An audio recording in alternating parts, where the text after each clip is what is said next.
I was out on the West Coast trying to make a buck, and things didn't work out. I was down on my luck. Got tired of roaming and bumming around, so I started thumbing back east toward my hometown.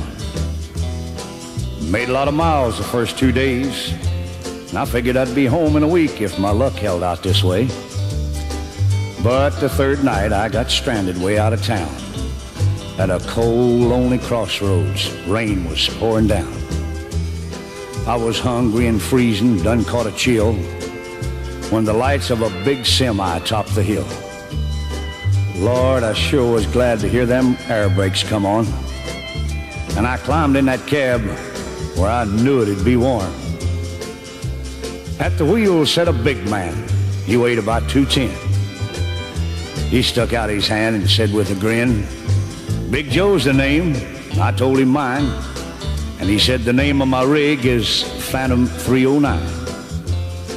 Well, I asked him why he called his rig such a name. He said, "Son, this old Mac can put 'em all to shame. There ain't a driver or a rig a-running any line that's seen nothing but taillights from Phantom 309.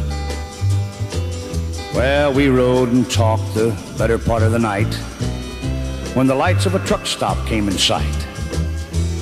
He said, "I'm sorry, son, this is as far as you go, 'cause I gotta make a turn just on up the road." Well, he tossed me a dime as he pulled her in low and said, "Have yourself a hot cup on old Big Joe." When Joe and his rig roared out in the night, in nothing flat, he was clean out of sight. Well, I went inside and ordered me a cup, told the waiter Big Joe was setting me up. Oh, you could have heard a pin drop.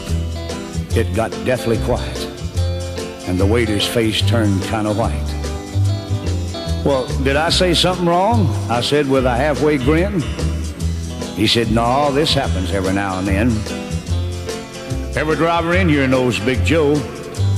But son, let me tell you what happened about 10 years ago. At the crossroads tonight where you flagged him down, there was a busload of kids a-coming from town. And they were right in the middle when Big Joe topped the hill. It could have been slaughter, but he turned his wheels. Well, Joe lost control, went into a skid, and gave his life to save that bunch of kids. And there at that crossroads was the end of a line for Big Joe and Phantom 309. But every now and then, some hiker will come by, and like you, Big Joe will give him a ride. Here, have another cup, and forget about the dime. Keep it as a souvenir from Big Joe and Phantom 309.